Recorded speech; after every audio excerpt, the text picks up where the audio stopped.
दोस्तों, welcome to विद्यालय IAS. आज की इस वीडियो में हम केंद्र राज्य संबंधों से संबंधित समितियां पढ़ेंगे। ठीक है।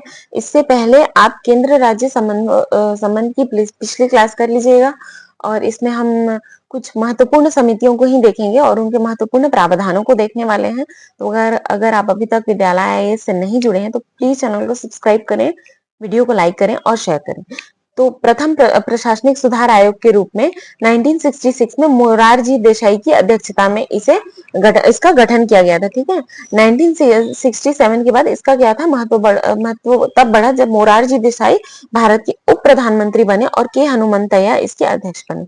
और 1969 में ही इस आयोग ने अपनी अंतिम रिपोर्ट दी थी। कुल 22 सिफारिशें रखी थी और कुछ महत्वपूर्ण सिफारिशों को हम देखते हैं। जैसे इसने क्या कहा था, अनुच्छेद 263 जो एक अंतर्राज्यीय परिषद का गठन का प्रावधान करता है, तो इसके तहत एक अंतर्राज्यीय परिषद का गठन किया जाना चाहिए। ठीक है। और राज्यों को वित्तीय संसाधन देने के अधिक उपाय किए जाने चाहिए। राज्य में केंद्रीय बलों की नियुक्ति तभी की जानी चाहिए जब राज्य उसके लिए अनुरोध करें।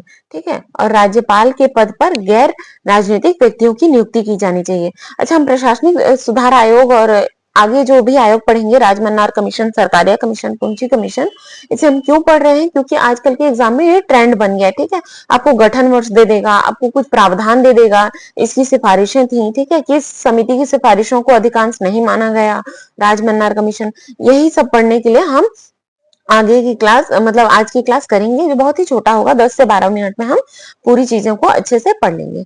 ठीक है। इसने क्या बोला था, राज्यपाल के पद पर गैर राजनीतिक व्यक्तियों की नियुक्ति होनी चाहिए जिसके पास सार्वजनिक जीवन या प्रशासन का लंबा अनुभव हो।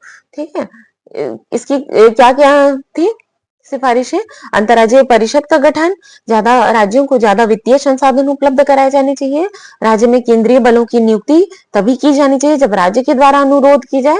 और राज्यपाल के पद पर गैर राजनीतिक व्यक्तियों को नियुक्ति होनी चाहिए। ठीक है। जिनको सार्वजनिक जीवन या प्रशासन का लंबा अनुभव हो। साथ ही साथ इसकी सिफारिशें थी, राज्य में विधायी शक्तियों पर केंद्र का दखल कम होना चाहिए और कुछ अन्य विषयों में भी राज्यों की विधायी शक्ति मिलनी चाहिए। ठीक है। फिर आता है राजमन्नार कमीशन, जो अभी हमने प्रथम प्रशासनिक सुधार आयोग पढ़ा ना, तो उसके अध्यक्ष के बारे में पूछेगा। प्रथम अध्यक्ष थे मोरारजी देसाई, इसके द्वितीय अध्यक्ष थे के हनुमंतैया।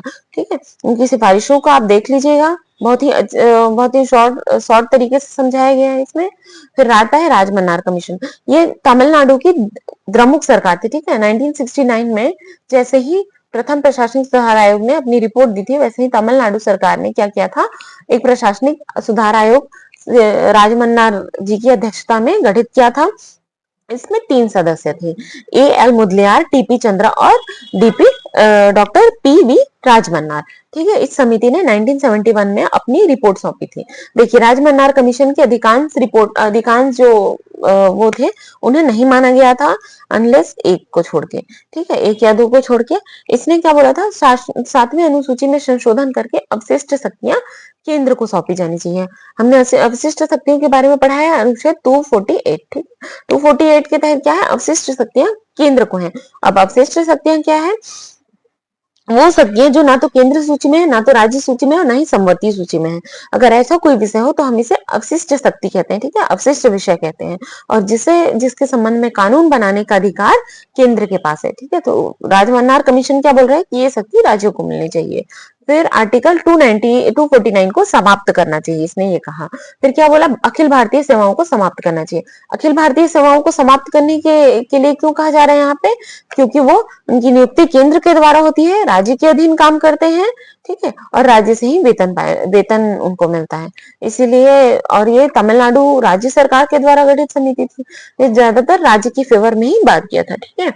फिर वित्त आयोग को स्थायी बनाना चाहिए। फिर क्या कहा इसने, योजना आयोग को समाप्त करके एक वैधानिक आयोग का गठन किया जाना चाहिए जो उसके कार्यों का संपादन करे।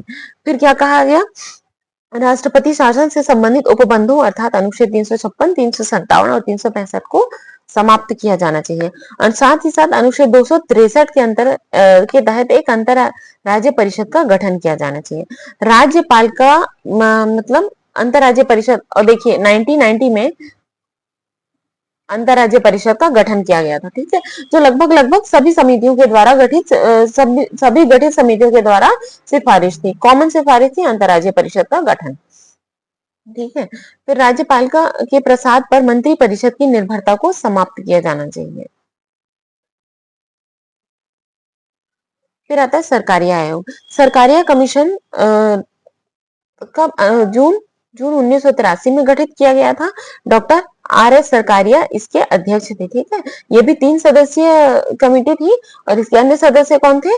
डॉक्टर बी शिवारमन और डॉक्टर एस आर सेन। ठीक है, इस आयोग ने कुल 247 सिफारिशें दी थी केंद्र और राज्यों के वैधानिक, प्रशासनिक और वित्तीय संबंधों से संबंधित। तो इसकी प्रमुख सिफारिशों को देखते हैं। देखिए, अब कि सरकारिया कमीशन की अधिकांश सिफारिशों को मान लिया गया है। ठीक है, संविधान में किसी संरचनात्मक परिवर्तन की आवश्यकता नहीं है। समस्या कुछ उपबंधों के दुरुपयोग से है। मजबूत केंद्र की स्थिति राष्ट्रीय एकता और अखंडता के लिए आवश्यक है और राज्यों की मांग इसमें केंद्र की शक्तियों में कटौती की जानी चाहिए, सब गलत है।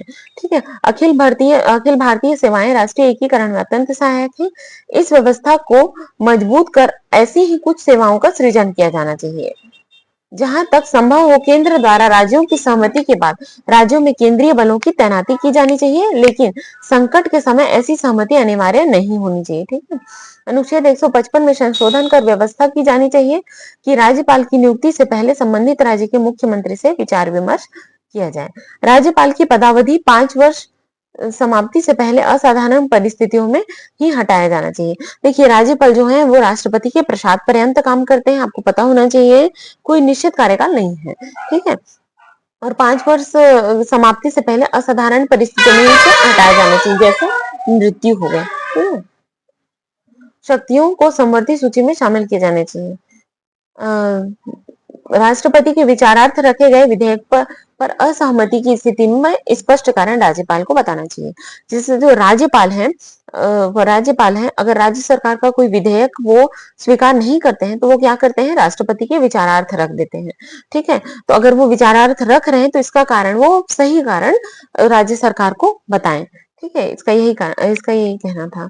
अनुच्छेद 263 के तहत एक स्थायी अंतर्राज्यीय परिषद हो जिसे अंतर सरकारी परिषद कहा जाना चाहिए। निगम कर की कुल प्राप्तियों को राज्यों के साथ निश्चित सीमा में बांटा जाना चाहिए। जो पहले था, पहले क्या था? केंद्र के द्वारा निगम कर, मतलब कॉर्पोरेट टैक्स और कस्टम ड्यूटी यानी सीमा शुल्क को राज्य सरकारों में नहीं बांटा जाता था। ठीक, तो जब मतलब ये चीजों को बाद में शामिल किया गया है। ठीक है, निगम कर को भी बांटा जाना चाहिए।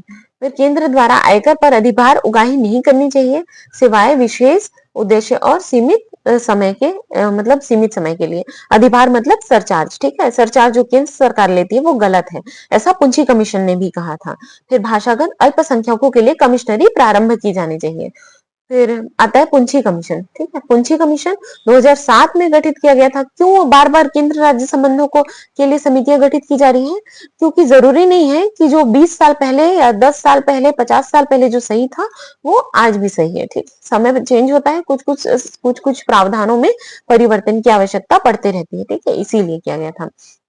पूर्व न्यायाधीश थे मदन मोहन पुंछी, जिनकी अध्यक्षता में 5 सदस्यीय कमीशन का गठन किया गया था। 2010 में इसने 7 भागों में अपनी रिपोर्ट प्रस्तुत की थी। ठीक है, जिसकी प्रमुख सिफारिशें थी, राज्यपाल की नियुक्ति केंद्र सरकार की इच्छा पर ही निर्भर नहीं होनी चाहिए, वरन इसका कार्यकाल भी निश्चित होना चाहिए। राज्यपालों की भूमिका सिर्फ संवैधानिक प्रावधानों के अनुरूप ही होनी चाहिए, अर्थात उन्हें विश्वविद्यालय के कुलपति या अन्य वैधानिक पद धारण नहीं करने चाहिए। क्यों? क्योंकि आज कई विश्वविद्यालय हैं जो मतलब भूतपूर्व राज्यपाल रह चुके होते हैं, उन्हें अपना कुलपति नियुक्त कर देते हैं। ठीक है, अनुच्छेद 352 और 356 को लागू करने का विकल्प अंतिम होना चाहिए। मतलब जो राज्य में राष्ट्रपति शासन लगाया जाता है उसे अंतिम विकल्प के रूप में उपयोग करना चाहिए। ठीक है, अनुच्छेद 355 के अनुसार राज्यों की सुरक्षा करना संघ की जिम्मेदारी है। इसीलिए इस संदर्भ में केंद्र के हस्तक्षेप को लेकर एक संवैधानिक और वैधानिक रूपरेखा बनाने का प्रावधान किया जाना चाहिए। अनुच्छेद 263 के अंतर्गत कुछ संशोधन करके अंतर राज्य परिषद को मजबूत एवं केंद्र राज्य के मतभेदों को दूर करने के लिए निष्पक्ष प्रणाली का प्रावधान किया जाना चाहिए। वित्त आयोग के स्थायी सचिवालय के रूप में कार्य तब्दील करने के लिए वित्त आयोग के प्रभाग को पूर्ण विभाग के रूप में तब्दील कर देना चाहिए। योजना आयोग तथा वित्त आयोग में बेहतर तालमेल होना चाहिए। ठीक है, सकल राजस्व में केंद्र की हिस्सेदारी को कम करने के लिए समय समय पर केंद्र सरकार के वर्तमान उपकरों तथा अधिभारों की समीक्षा होनी चाहिए। ठीक है, कर राजस्व में केंद्र की हिस्सेदारी को कम करने के लिए जो सरचार्ज लगाती है केंद्र सरकार और उपकर लगाती है यानी सेस लगाती है, उसे समय समय पर समीक्षा होनी चाहिए और उसे रिड्यूस किया जाना चाहिए। ठीक है, तो आज की क्लास यहीं तक थी।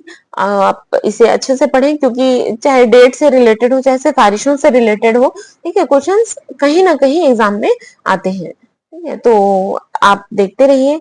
थैंक यू फॉर वॉचिंग, और ज्यादा से ज्यादा अपने दोस्तों में इसे शेयर जरूर करें।